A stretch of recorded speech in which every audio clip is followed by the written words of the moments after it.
사랑하는 국민 여러분, 여러분들의 모든 삶 속에 전능하신 하나님의 능력과 사랑이 함께하기를 기원합니다. 지금 우리나라의 많은 젊은이들이 또 대학생들이 지금 부정선거의 진실과 대한민국의 자유민주주의의 위기에 처해 있는 이런 것들에 대해서 깨어 일어나 지금 외치고 있고 대한민국이 바로 가기를 원하고 있습니다. 누군가는 이렇게 표현하고 있습니다. 존 커밍스가 한 말인데요. 진 커밍스가 한 얘기인데, 대한민국은 이제 민주주의 국가가 아니다. 반국가 세력에 의해 장악되어 있고 중국 공산당의 위성 국가로 끌려가고 있다고 대한민국을 바라보며 시대의 객관적 증언을 해주고 있습니다. 우리가 보면 역사적 저항운동의 계보를 잠깐 살펴보게 되면 1960년대 자유당 정권의 불법 선거에 의해서 3.15 부정선거로 인해서 많은 젊은이들이 그것에 대해서 항의를 하다가 4.19 혁명이 일어나게 됐죠. 청년 대학생들의 그 피로 지켜낸 민주주의였다, 이렇게 보게 됩니다.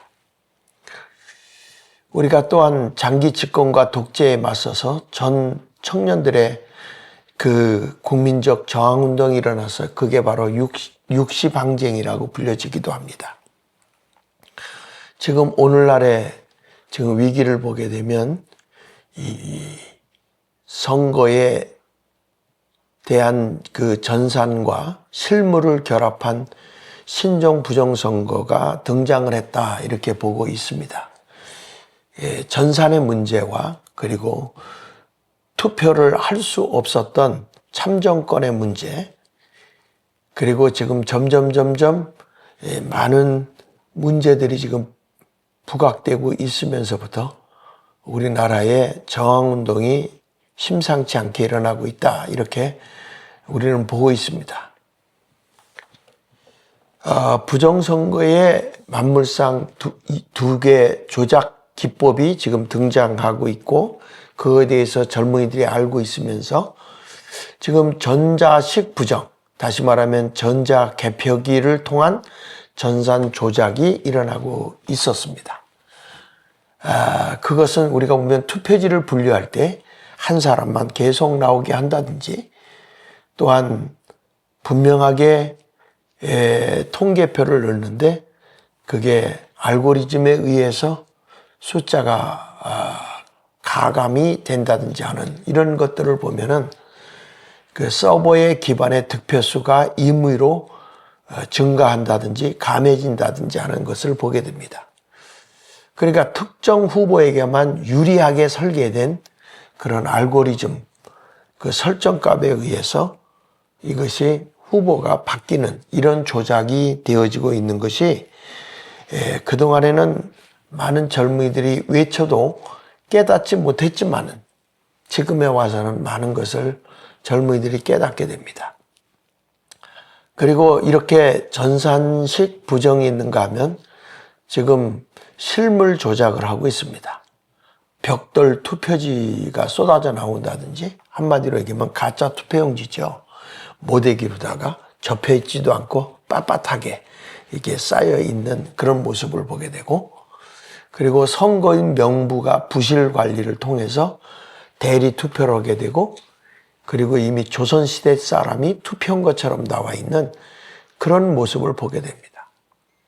야간 봉인지 해제 및 투표지 바꿔치기 등 아주 있을 수 없는 일들이 지금 젊은이들에게 많이 나타나고 있습니다. 그러니까 예를 들어 보면 유령 투표지가 나온 경우가 있잖아요. 그러니까 200세 이상 된 할머니가 투표를 하게 된 거죠. 조선 순조시대 때 태생의 할머니가 200세가 넘는 할머니가 투표한 것처럼 나와 있죠. 그 선거인 명부의 그 처참한 실상입니다, 이게. 얼마나 선거인 명부 관리가 엉망이냐 하면 이미 고인이 되었거나 존재할 수 없는 유령 인구가 선거 데이터에 포함되어 있어 투표권을 행사한 이런 기막힌 일들이 벌어지고 있는 것을 보게 됩니다. 그러니까 우리가 생각해보면 얼마나 부실한 선거 관리를 하고 있는지 하는 것을 우리가 알게 되고요.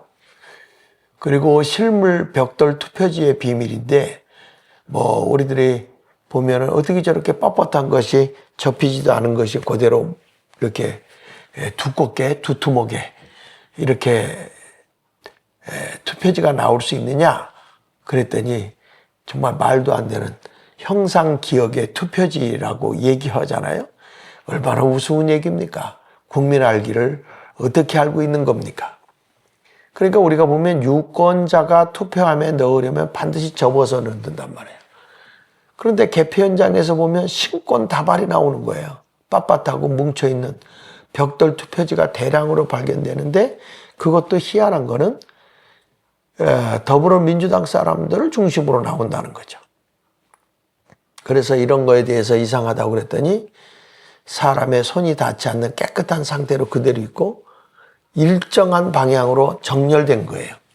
수백 장의 뭉치가 이렇게 정렬되어 있는 모습이 나오게 되니까 하는 얘기가 투표자가 아닌 외부에서 분명히 대량 이렇게 모대기로 투입된 의혹이 나오고 있죠. 이게 물적적인 증거가 나오고 있는데 참 기가 막히죠. 그 다음에 전산 처리한 걸 보면 통계적 기적이 일어나요. 소수점까지 일치하는 거잖아요.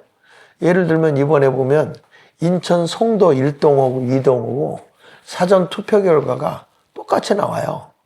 그러니까 송도 1동 후보 A가 3,030표, 송도 2동 후보가 거기서도 3,030표가 똑같이 나와요.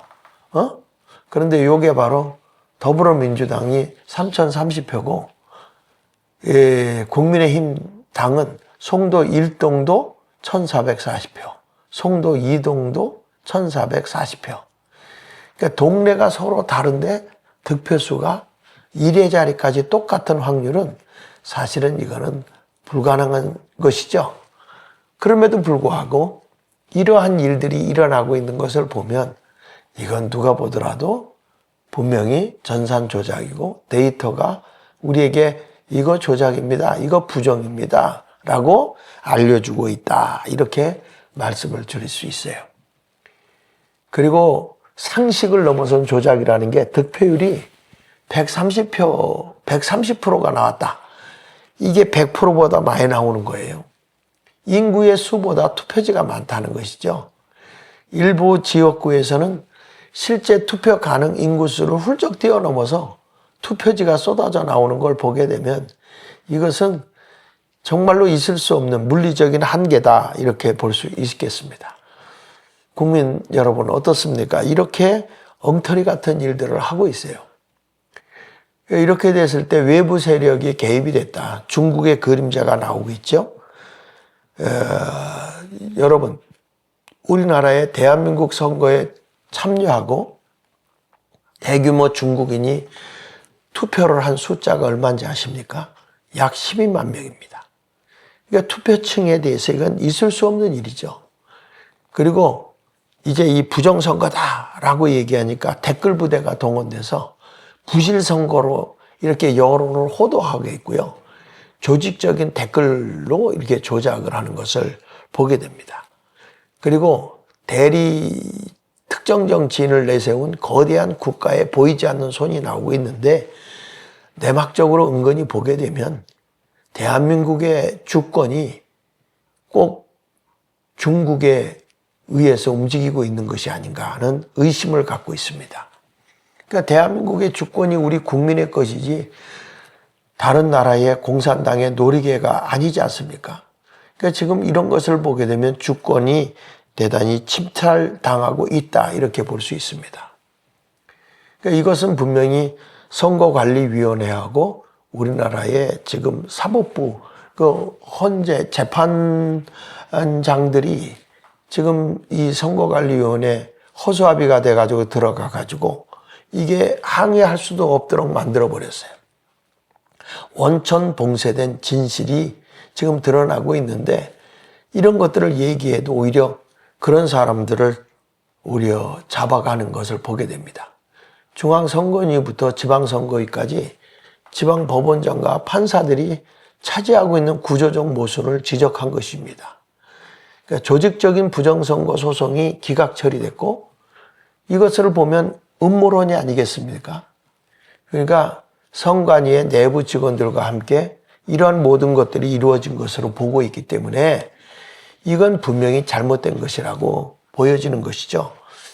이제 저 같은 경우도 보면 그 전에 국회의원 선거할 때 더불어민주연합에 보면 군소정당이 거기에 들어갑니다. 예를 들면 진보당이라든지 사회당이라든지 하는 이런 당들이 그 당들에 대해서 들어가니까 그 당들의 정체성을 제가 설명을 하고 이런 당들이 국회에 들어가서 되겠느냐. 물론 한 석씩 들어가게 되죠. 이런 사람들이 들어가서 결국에는 나라의 법까지도 지금 다 뜯어고치고 있단 말이죠. 그래서 저는 이런 사람들이, 이런 당들이 완전히 공산주의 사상과 같은 그런 사회주의 근성을 가지고 있는 이런 당이 들어가서는 안 된다라고 하는 것을 제가 분명히 설교 시간에 얘기했는데 이런 것들이 선거법에 걸리고 대법원에서도 판결을 받아서 200만 원의 벌금을 물는 것 때문에 저 같은 경우는 선거권도 없고 5년 동안 이렇게 국민을 향해서 일깨워주는, 아니 그런 것도 비판할 수 없다고 그러면 이게 문제가 되는 거 아니겠어요? 그런데 오히려 선거관리위원회에 대해서는 전혀 어떤 말도 할 수 없게 만들어버리고 오히려 당사자들이 이건 부정선거다. 내가 왜 투표했는데 이 투표한 이 지역에 투표가 0표 나왔다고 하느냐 하면서 그거에 대해서 당사자들이 고소를 해도 기각을 하는 게 선거관리위원회의 무법천지입니다. 무법천지. 그러니까 이렇게 원천 사실적인 것을 봉쇄시켜버리는, 진실을 말할 수 없는 이런 모습을 보게 된 거지요. 그래서 저는 이 부정선거라는 게 국가적 몰락의 징조라고 하는 것이죠. 여기 보십시오. 경제적 위기가 오는 것도 환율도 지금 1,550원대에 돌파되고 IMF 때도 더 심각한데도 국민들이 전혀 지금 언론을 조작하고 있기 때문에 사람들이 상관이 없어 해요. 지금 한미훈련이 유보되고 있고 군인들에게 지금 이 국가를 지켜내야 되는데 그런 것도 다 이제는 무너져 가고 있잖아요. 한미동맹을 균열시키고 있고 또 전 세계적 조롱거리가 된 정치 후진국으로 외교적으로 고립되고 있다는 것을 보게 되고 농촌 토지 전수조사 등을 위해서 국민의 그 권리가 상실해버리고 있는 이런 것을 보게 되면 지금 부정선거로 의해서 연명하고 있는 세력들이 나라를 지금 엉망으로 만들어가고 있다. 이렇게 여러분들에게 말씀드릴 수가 있겠어요. 그래서 저는 분명히 여러분에게 말씀합니다. 진리를 알지니 진리가 너희를 자유롭게 한다. 거짓됨은 사탄의 도구입니다. 기독교인들과 국민들은 공의로운 판단을 위해서 깨어 기도해야 되고 그리고 불의한 권력에 맞서 진실을 외칠 영적 책임이 우리에게 있다. 이렇게 말씀드릴 수 있어요. 진리를 알지니 진리가 너희를 자유롭게 할지니 요한복음 8장 32절에 말하고 있는데 예수님께서는 이 진리를 위해서 십자가 위에 못 박혀 죽기까지 한 거 아니겠습니까? 그러니까 우리 예수님은 자유를 위해서 십자가에서 피를 흘리신 거예요. 그래서 우리는 얘기할 때 자유는 피를 먹고 자란다라는 말이 있는 거 아니겠어요? 이제는 우리는 우리나라의 잘못된 것을 보면서 젊은 사람들이 지금 일어나고 있다. 그러니까 영원한 진리 앞에 서고 있죠. 저는 여러분에게 말씀합니다. 이제는 대학생들이 그리고 젊은 청년들이 미래가 사라지고 있는 현실 앞에 우리는 정의를 위해서 이 나라의 주권을 행사하기 위해서 국민이 주인된 나라를 만드는 것을 잃어버리지 않게 해서 우리가 항의하고 그 정의에 대해서 분노하는 이것은 분명히 마땅한 권리인 것입니다. 그래서 우리가 지금 송파에 그 올림픽 공원에 많은 우리 사람들이 참여하고 특별히 기독교인들이 가서 기도도 하고 젊은이들의 응원을 해주면서 간식을 제공하고 여러 가지 일을 하고 있는 이런 모든 것들이 분명히 우리가 해야 할 일이기 때문에 말씀합니다. 시인인 정재학 시인이 그런 얘기도 했습니다. 어여쁘고 귀한 우리 젊은이들아, 미안하고 또 미안하다. 우리가 잘못해서 너희가 이렇게 거리로 나왔구나. 우리가 죄인이다. 다시는 너희가 울지 않도록 해야 하겠다. 이런 글을 전 국민에게 보내는 그런 것도 우리는 읽어볼 수 있었습니다. 이제 우리는 나라의 정상화를 위해서 위대한 혁명을 해야 합니다. 우리의 사명은 전산 조작과 실물 부정의 전모를 규명해야 되겠고, 부패한 선거관리위원회와 사법부의 인적 쇄신을 외쳐야 될 것이고, 자유민주주의의 참정권을 더 이상 잃어버리지 않도록 그걸 지켜내기 위해서 우리는 분명히 나서야 할 사명이 있습니다. 이제는 우리는 행동하는 양심을 보여야 합니다. 우리의 노력이 있을 때 국제사회도 우리를 돕기 위해 움직이게 될 것이고, 주권자로서의 권리를 결코 포기하지 말아야 합니다. 대한민국은 다시 살아나야 합니다. 거짓을 이길 수 있는 것은 진실밖에 없습니다. 여러분의 용기가 대한민국의 운명을 바꿉니다. 이제 부정선거 감시단으로 여러분들이 참여하고 대한민국이 진실만이 승리할 수 있는 이런 나라가 되기 위해서 거짓과 그리고 위선과 그리고 거짓 때문에 지금 모든 것을 감추려고 하는 이들이 우리는 진실을 가지고 싸워야 할 것입니다. 여러분들이 이제 이 나라의 자유민주주의를 위해서, 자유시장 경제를 위해서 소리쳐 주시기를 부탁드립니다. 대단히 감사합니다. 장학일 목사였습니다.